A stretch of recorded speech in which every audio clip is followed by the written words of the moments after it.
मेरा ही नाम है प्रशांत किशोर। आप सब यहाँ पर समय निकालकर अपने गांव के इस प्रांगण में जुटे हैं, मुझे मेरी बात कहने का अवसर दे रहे हैं। इसके लिए आपका तहे दिल से शुक्रिया अदा कर रहे हैं, आपका धन्यवाद कर रहे हैं। हम कोई नेता नहीं हैं, हमारा कोई दल नहीं है और आपसे वोट मांगने भी नहीं आए। बिहार के एक साधारण परिवार के लड़के हैं। हमारे अपने बाबा मजदूर थे, इसी बिहार में बैलगाड़ी चलाते थे। हमारे बाबूजी यहाँ पर सरकारी डॉक्टर थे। यही सरकारी विद्यालयों से पढ़कर हमने अपना जीवन शुरू किया। माता पिता का आशीर्वाद है, ऊपर वाले की कृपा रही, जीवन में कुछ हासिल कर लिए। 10 बरस तक हमने संयुक्त राष्ट्र संघ में, भारत में, अमेरिका में, अफ्रीका में काम किया है। 2011 में हम देश में वापस लौटे और जो काम हम पहले करते थे उसको लोग चुनावी रणनीतिकार के नाम से जानते हैं। इसका मतलब क्या हुआ? गांव देहात में आदमी कोई बुझाता नहीं है कि इसका मतलब क्या है। जैसे आपके यहाँ डॉक्टर कोई घर में बीमार पड़ता है, आप जाते हैं डॉक्टर के पास दवा लिखवाने, सलाह लेने, इलाज कराने, वैसे ही इस देश के जो बड़े बड़े नेता और दल हैं, जिसको आप टीवी पर देखते हैं, अखबार में पढ़ते हैं, ये लोग जब चुनाव लड़ना होता है तो हमारे ऐसे आदमी के पास आते हैं ये सलाह लेने कि क्या करें, कैसे चुनाव लड़े तो चुनाव जीत जाएंगे। डॉक्टर साहब के पास आप जब जाते हैं तो डॉक्टर साहब का फीस है 200 रुपया, 500 रुपया, 1000 रुपया। हमारा फीस 2-4-500 रुपया नहीं है, 2-4 हजार भी नहीं, 2-4 लाख भी नहीं, 2-4 करोड़ भी नहीं। उतना सलाह देने के लिए, मदद करने के लिए हमारा फीस है 100 करोड़ या उससे ज्यादा। इतना पैसा लेते हैं तब किसी को सलाह देते हैं कि चुनाव कैसे लड़िएगा, जीतिएगा। ये काम हमने 10 बरस किया, लेकिन 2 बरस पहले हमने उस काम को छोड़ दिया। अब आप कहिएगा कि ये भैया इतना पैसा जिस काम में था, इतना नाम शोहरत जिस काम को करके कमाए हैं, उस काम को छोड़े क्यों? छोड़े इसलिए कि 10 बरस उस काम को करके ये अनुभव किया कि जनता जो है समझती है कि नेता के जीतने से उसका जीवन बदलेगा, लेकिन जो जीत गया वो जीत के चला गया। आपको लगता है कि मेरा दल जीत गया, मेरे जात वाला जीत गया, मेरा नेता जीत गया, मेरा पार्टी जीत गया। जो जीता वो जीत कर गया। आपका और आपके बच्चों का जीवन सिर्फ और सिर्फ आप ही पर आधारित है। वो नेता के जीतने से कुछ उसका होने वाला नहीं है। तो हमने ये अनुभव किया कि अगर भगवान ने हमको शक्ति, बुद्धि, साधन दिया है, अगर हम में वो क्षमता है कि हम जिसका ही हाथ पकड़ते हैं, जिसको सुझाव देते हैं, वही जीत जाता है, तो नेता और दल को तो बहुत जिता लिए। अब एक बार वापस अपने राज्य बिहार जाते हैं और वहां के जनता को जिताने के लिए कुछ प्रयास करते हैं। इसीलिए यहाँ वापस आए। दल नहीं बनाए हैं, वोट नहीं मांगते हैं। 14 महीना से अपना घर परिवार छोड़कर पैदल पैदल चलकर हर गांव, देहात, शहर में जा रहे हैं, लोगों से मिल रहे हैं, आपकी समस्या को भी देखते हैं।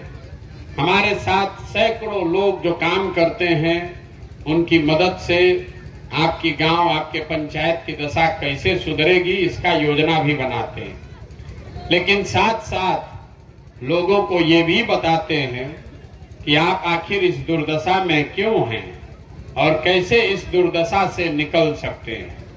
और उसके लिए वोट नहीं मांगते। लोग कहता है भैया पार्टी बनाइए, आप ही के साथ चलेंगे, आपको वोट देंगे तबे न बिहार सुधरेगा।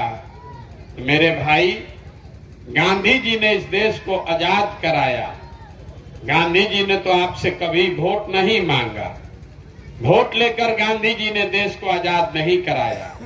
गांधी जी ने यहाँ के लोगों को समझाया, जगाया, आपको ये बताया कि अपने पैर पर खड़ा होइए, अपना कपड़ा खुद बनाइए, अपना लैट्रिन खुद साफ कीजिए, जात पात भेदभाव छुआछूत में मत पड़िए और आजादी से कम पर समझौता भी मत कीजिए। जब बात लोगों को समझ में आई, गांधी जी आगे आगे चले, पीछे से पूरा समाज चला, तो अब न देश आजाद हुआ। वोट मांगने से क्या होगा? 75 वर्ष से तो लोग वोट आपसे मांग ही रहे, आप वोट दे भी रहे हैं। 40-45 साल आप कांग्रेस को जिताए, 15 वर्ष आप लालू जी को जिताए, 18 वर्ष से अभी नीतीश कुमार मुख्यमंत्री हैं।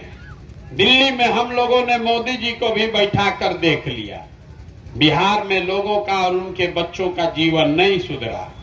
अब अगर प्रशांत किशोर आए हैं, आप हम पर भरोसा कीजिएगा, हमको वोट दीजिएगा, तो इसका क्या गारंटी है कि जीतने के बाद हम भी आपके साथ धोखा न करें। जैसे दूसरा आदमी धोखा किया वैसे हम भी धोखा कर सकते हैं। इसीलिए हम वोट मांगते ही नहीं है, आपको वो रास्ता बताएंगे जो अगर आपको समझ में आ जाए तो वोट जिसको देना है दे दीजिए, लेकिन आपके बच्चों के लिए पढ़ाई रोजगार का व्यवस्था कम से कम इतना जरूर हो जाएगा। हम अभी वही रास्ता आपको बताने आए हैं, आपको वो रास्ता बताएं। आप उस बात को 10 मिनट 15 मिनट में सुनिए, समझिए, ठीक लगे तो अपनाइए, न ठीक लगे तो जैसे जिंदगी चल रहा है वैसे चलाइए। हम आपको वो रास्ता बताएं, उससे पहले आप सबसे एक सवाल पूछेंगे।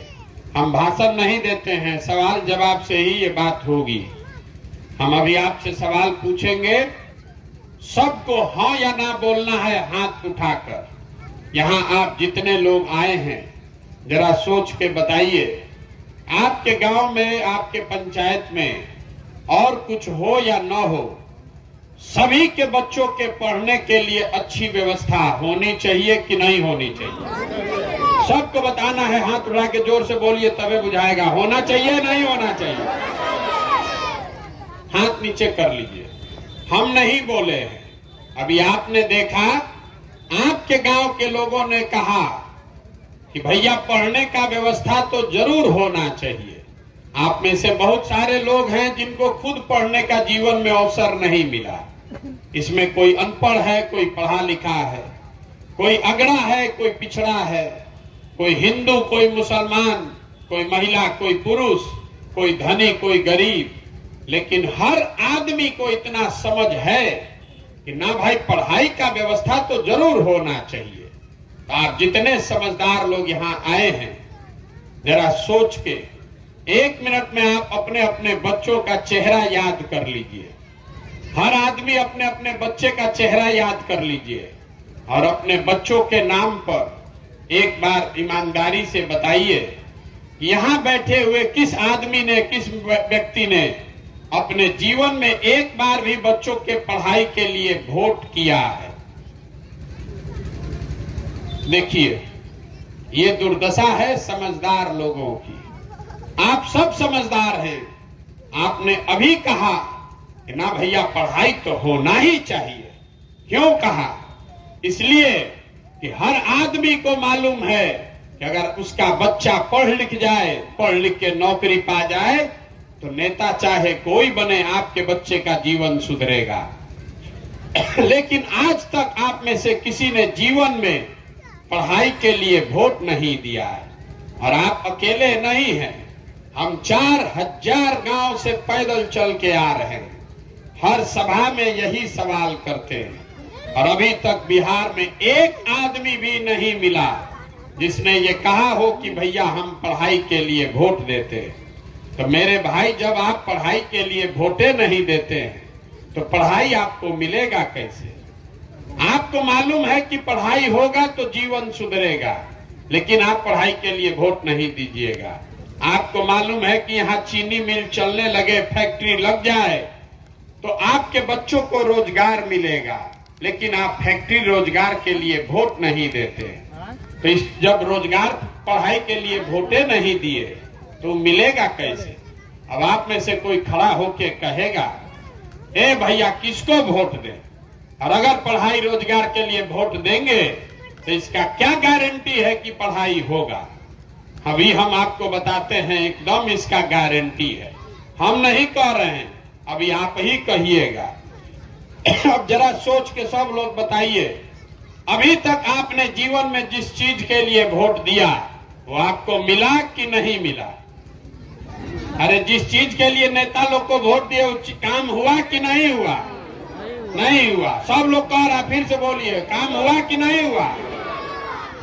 सब लोग कह रहा है काम जिस चीज के लिए वोट दिए वो नहीं मिला। सब लोग देखा है। अभी हम आपको गिनवाना शुरू करते हैं। अगर सही बोले तो हर आदमी को जोर से हाँ बोलना है, और गलत बोले तो सबको ना बोलना है। अभी आपके आंख के सामने से पर्दा हटेगा। यहाँ बिहार में गांव में हम लोग घर घर से 5 किलो अनाज के लिए मोदी जी को, भाजपा को वोट दिए हैं।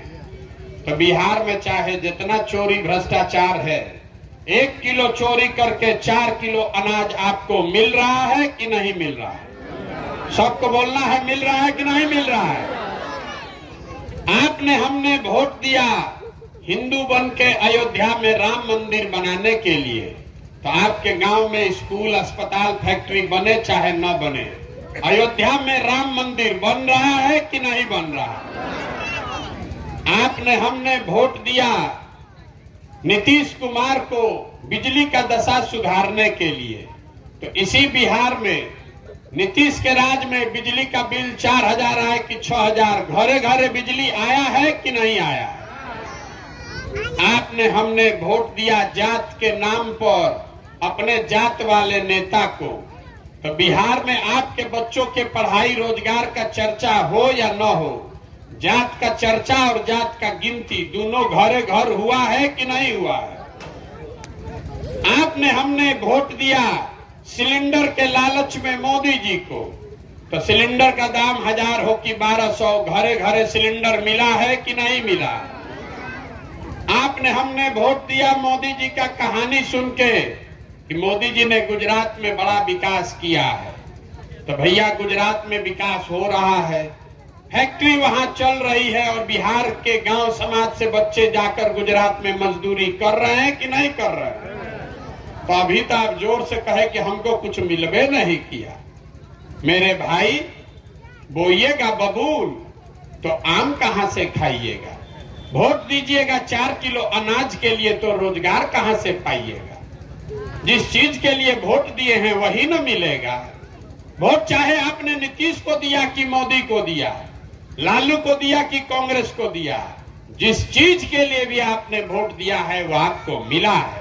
इसी बिहार में मिला है। बिजली आई है, अनाज मिल रहा है, सड़क बना है, लेकिन आपने अपने जीवन में कभी अपने बच्चों के पढ़ाई और रोजगार के लिए वोट नहीं दिया। आप खुद कहे, हम नहीं बोले। तो जिस चीज के लिए आप वोट दिए नहीं है वो मिलेगा कैसे। यही बताने के लिए घूम रहे हैं। बिहार में 5 बरस आदमी बैठ के गाना गाता है, जहां 5 गो आदमी बैठा, ए भैया यहाँ रोजगारे नहीं है, ए भैया बिहार में बड़ा भ्रष्टाचार है, सड़क नहीं है, नाली नहीं है, इलाज नहीं है, अस्पताल नहीं है, किसी के पास खाने का ठिकाना नहीं है। और जब 5 वर्ष के बाद वोट देने आप जाइएगा तो ये सारा बात बहस भुला जाएगा। वोट के दिन बिहार के आदमी को खाली 4 गो बात बुझाता है, 4 ही बात। पहला बात, हमरा जात क्या है, और कौन हमरा जात का नेता खड़ा है। वो आदमी चोर है, बदमाश है, डकैत है, चाहे आपका जमीन कब्जियाया है, अपने जात का है तो उसी को जाकर वोट दीजिएगा। लेकिन ऐसा नहीं है कि बिहार में सब आदमी जाते पर वोट दे रहा है। अगर आप ऐसा सोचते हैं तो आपका भ्रम है। अगर हर आदमी यहाँ जात पर वोट देता तो मोदी जी को वोट कहां से मिलता। मोदी जी के जात का तो कोई बिहार में रहता ही नहीं है। तो जो जात से बचा वो धर्म में फंसा। भारत, पाकिस्तान, पुलवामा, सब हिंदू एक हो जाइए, मुसलमान नहीं जीतना चाहिए। अब की हाली पाकिस्तान को हम लोग को सबक सिखाना है। अपना बच्चा घर में खाए बगैर मर रहा है, अपना बच्चा बेरोजगार बैठा है, उसका चिंता नहीं है। पाकिस्तान पर बम गिराने के लिए पुलवामा के नाम पर जाके भाजपा को वोट दिए। मुसलमान नहीं जीतना चाहिए, तो जात से बचे तो धर्म में फंसे। जो दोनों से बच गया, तो तीसरा बिंदु बिहार के लोगों को जो समझ में आता है, ए भाई कुछ हो जाए, 2 रोटी कौन खाएंगे, लालू का राज लौटना नहीं चाहिए। बड़ा अपराध था उस राज में। जाने दीजिए भैया, सड़क नहीं है, पढ़ाई नहीं हो रहा है, लेकिन कम से कम कोई अपहरण डकैती तो नहीं हो रहा है। अब तो वो चालू हो गया। उसी तो चुनाव के एक दिन पहले तो भाजपा के विधायक को आप गाली देते हैं, आप वोट के दिन कहिएगा ना रे बाप ललटेन जीत रहा है, चलो कमले को वोट दबाओ। जो तीनों से बचा, तो यहाँ एक वर्ग है जिसको हम लोग मुसलमान भाई लोग हैं हमारे, इन लोग का दुर्दशा सबसे ज्यादा, दलितों के बाद सबसे ज्यादा गरीब, बदहाल, फटेहाल, बेहाल मुसलमान है। ये लोग कहता है कि भैया जिए चाहे मर जाएं, भाजपा को तो वोट दे नहीं सकते, भाजपा तो मुसलमान विरोधी पार्टी है। तो बिहार में बचा कौन? बिहार में तो भाई 2 ही दल है, एक मोदी जी का भाजपा, एगो लालू जी का ललटेन। नीतीश कुमार का तो पते नहीं है कि कितना देर ललटेन को लटकेंगे और कब उछल के कमल को बैठ जाएंगे। तो जो यहाँ मुसलमान है वो कहता है भैया जिए चाहे मरे, भाजपा को दे नहीं सकते हैं, तो ललटेन दिख रहा है, इसी को बटन दबाएंगे। आप ईमानदारी से बताइए, इसी 4 चीज पर न वोट पड़ा है। काहे के लिए लंबा चौड़ा भाषण दे रहे हैं, काहे झूठ बोलते हैं अपने आप से भी कि भैया हमको रोजगार चाहिए, ए भैया हमको सड़क चाहिए। मेरे भाई आपको कुछ नहीं चाहिए। गांव में जाते हैं मुसलमानों के, कहता है सड़क नहीं है। सड़क का मंत्री कौन है? तेजस्वी यादव। आप कहते हैं भैया यहाँ अस्पताल नहीं है, अस्पताल का मंत्री कौन है? तेजस्वी यादव। आप कह रहे हैं कि नाली गली है, ये नहीं है, पानी घर में मिल नहीं रहा है, तो पानी नली गली का मंत्री कौन है? ग्रामीण कार्य मंत्री तेजस्वी यादव। आप कह रहे हैं कि दाखिल खारिज में 15,000 20,000 घूस लग रहा है, उसका मंत्री कौन है? वो भी आरजेडी के आलोके जी हैं। पढ़ाई नहीं हो रहा है, उसका मंत्री कौन है? वो भी चंद्रशेखर जी आरजेडी के हैं। अब फिर चुनाव होगा तो आप उछल के फिर कमल को वोट, लालटेन को वोट दबाइएगा, तो आपका बच्चा नहीं भोगेगा तो कौन भोगेगा? और खाली आरजेडी का लालटेन का वोटर नहीं बंधुआ मजदूर है। यहाँ बैठे हुए बहुत सारे लोग मोदी जी के भी बहुत बड़े भक्त हैं। कहता है सांसद को नहीं दिए हैं, विधायक को नहीं दिए भैया, हम तो मोदी जी को देख कर दिए। 2011-12 में जब आप मोदी जी का नाम नहीं सुने होंगे, तब हमने मोदी जी का झंडा उठाया। तब तो आप नामों नहीं जानते थे कौन है मोदी। आज हम ही से आदमी झगड़ा करता है, ए भैया आप बिहार में प्रयास कीजिए, दिल्ली में मोदी जी को रहने दीजिए। काहे? कहता है मोदी जी से देश का कल्याण होगा। अब कौन बहस करे? मेरे भाई, आपको जितने यहाँ मोदी जी के भाजपा के समर्थक हैं, उनको एक छोटा सा चुनौती देकर जा रहे हैं। घरे जाके देखिए, याद कीजिएगा, मोदी जी 10 बरस से इस देश के प्रधानमंत्री हैं। मोदी जी ने 10 बरस में बिहार के लिए कुछ किया कि नहीं किया, इस बहस को छोड़ दीजिए। मोदी जी ने प्रधानमंत्री रहते हुए मोदी जी के बिहार का कुछ फायदा नफा नुकसान हुआ कि नहीं, इसको भी छोड़ दीजिए। 10 बरस में मोदी जी ने बिहार के विकास के लिए अगर एक बैठक किया हो, एक बैठक, काम नहीं, अगर उन्होंने एक बैठक किया हो, उसका समाचार पत्र, खबर, प्रमाण हमको दिखा दीजिए, और हम कल से मोदी जी का झंडा लेकर चलने को फिर से तैयार हैं। जिस नेता ने 10 बरस में आपके हमारे बच्चों के लिए एक बैठक नहीं किया, अभी 6 महीना के बाद चुनाव होगा तो आप हम उछल उछल के कमल पर वोट दबाएंगे, तो मेरे भाई आपके बच्चे गुजरात में जाकर मजदूरी नहीं करेंगे तो बिहार में फैक्ट्री के मालिक बनेंगे। जब आपके अकल पर पर्दा पड़ा हुआ है तो कौन सुधारेगा? कोई जात के नाम पर बंधुआ मजदूर है, कोई धर्म के नाम पर बंधुआ मजदूरी है, कोई लालू के डर से भाजपा को, कोई भाजपा के डर से लालू को। यहाँ वोट अपने लिए, अपने बच्चों के लिए कोई दे ही नहीं रहा, तो बिहार सुधरेगा कैसे? इसीलिए पैदल घूम रहे हैं, वोट नहीं मांगते, गांव गांव जाकर लोगों को यही बात बताने के लिए घूम रहे हैं, सिखा रहे हैं, हाथ जोड़ रहे हैं। आपको अभी एक पंक्ति का मंत्र देकर जाएंगे, अगर आपको बात समझ में आ जाए तो और कुछ हो या न हो, आपके बच्चों के लिए पढ़ाई रोजगार होगा। आप यहाँ बैठे हैं, आप जरा हमको बताइए, अगर आपके बच्चों की चिंता आप नहीं करोगे तो दुनिया में कोई आपके बच्चे का चिंता करेगा? भाई सबको बोलना है, करेगा? इतना आपको बुझा रहा है ना? अगर आपके बच्चे की चिंता आप नहीं करोगे तो कोई आपके बच्चों की चिंता नहीं करेगा। आपको अपने बच्चे का चिंता है। अभी हम आपके गांव से आ रहे हैं पैदल, अगर 100 को बच्चा मिला, आधे से ज्यादा बच्चों के शरीर पर शुद्ध कपड़ा नहीं है। यहाँ जितने बच्चे अभी घूम रहे हैं, ज्यादातर बच्चों के पैर में हवाई चप्पल नहीं है। आज सोमवार है, अभी बच्चा आपका होना चाहिए था स्कूल में, लेकिन आपका बच्चा खिचड़ी खा के रोड पर घूरा पर दौड़ रहा है आपको, लेकिन उसकी कोई चिंता नहीं है, कोई चिंता आपको नहीं है। यहाँ गांव में बैठ के आपको भारत पाकिस्तान पुलवामा समझ में आ रहा है। लालू जी का लड़का मुख्यमंत्री कैसे बनेगा उसका समीकरण बुझा रहा है। इंडिया अलायंस में क्या हो रहा है इसका चर्चा लोग कर रहा है। मोदी जी का 56 इंच का सीना भी आपको दिख रहा है, खाली अपने बच्चों की दुर्दशा नहीं दिख रही। यहाँ पर जितने लोग बैठे हैं, कहता भैया पढ़ाई नहीं हो रहा, हम दावे के साथ कह रहे हैं, कोई आप में से 5 आदमी भी आज तक स्कूल में नहीं गया होगा ये देखने के लिए कि भाई पढ़ाई क्यों नहीं हो रहा। यहाँ अगर नाच आ जाए ऑर्केस्ट्रा का, पूरा जवार का 10,000 आदमी वहां देखेगा, जुटेगा, लेकिन अपने बच्चों के पढ़ाई के लिए आप एक दिन भी नहीं जाते। आपके हाथ, बच्चों के हाथ से किताब लेकर उसको तस्तरी पकड़ा दिया, सड़ा हुआ पिलुआ वाला खिचड़ी आपका बच्चा खा रहा है और आप उसी में खुश हैं कि साइकिल मिला कि नहीं, पोशाक मिला कि नहीं, खिचड़ी मिला कि नहीं, लेकिन कोई नहीं पूछ रहा है कि पढ़ाई हुआ कि नहीं।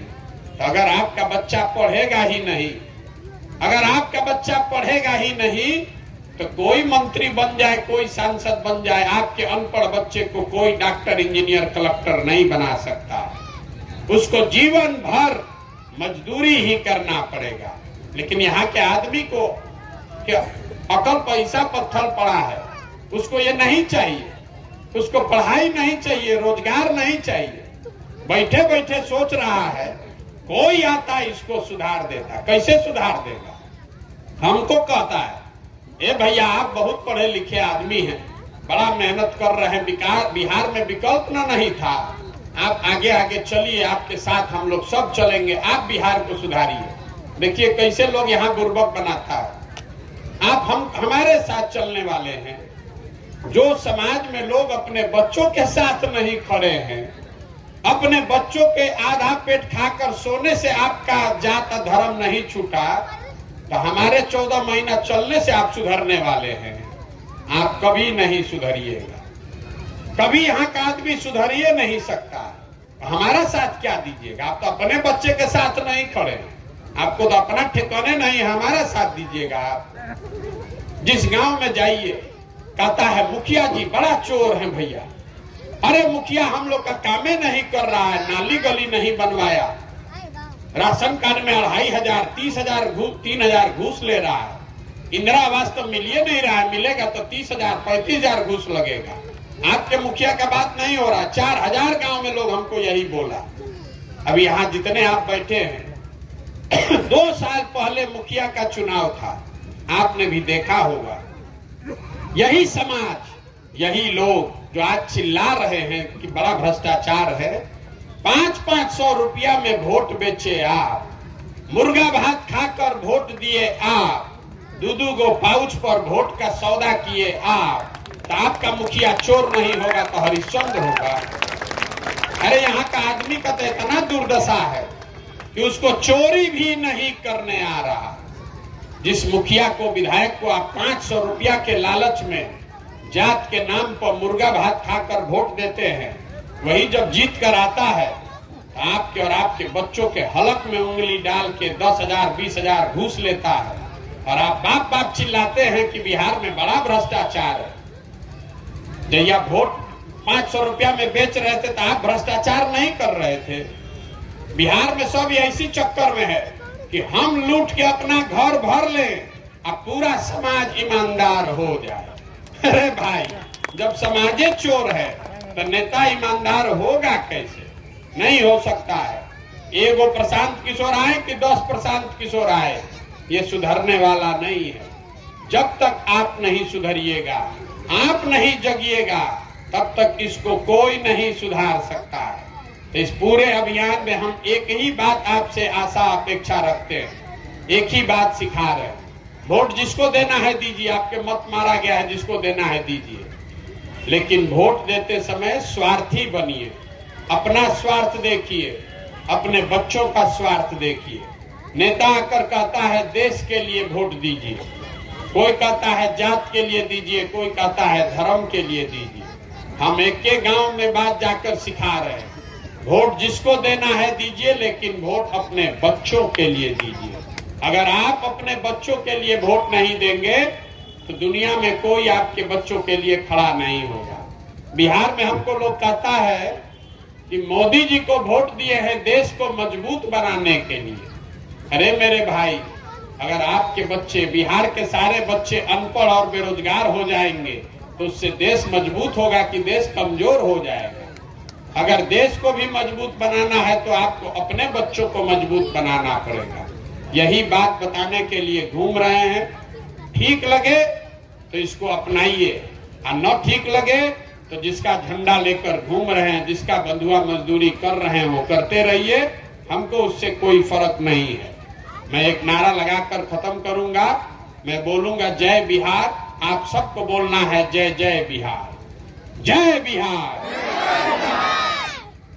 इतने दम है, जय बिहार। और सब आदमी उत्तर प्रदेश में रहते हो कि केरल में, जय बिहार, जय बिहार, जय बिहार। बहुत बहुत धन्यवाद।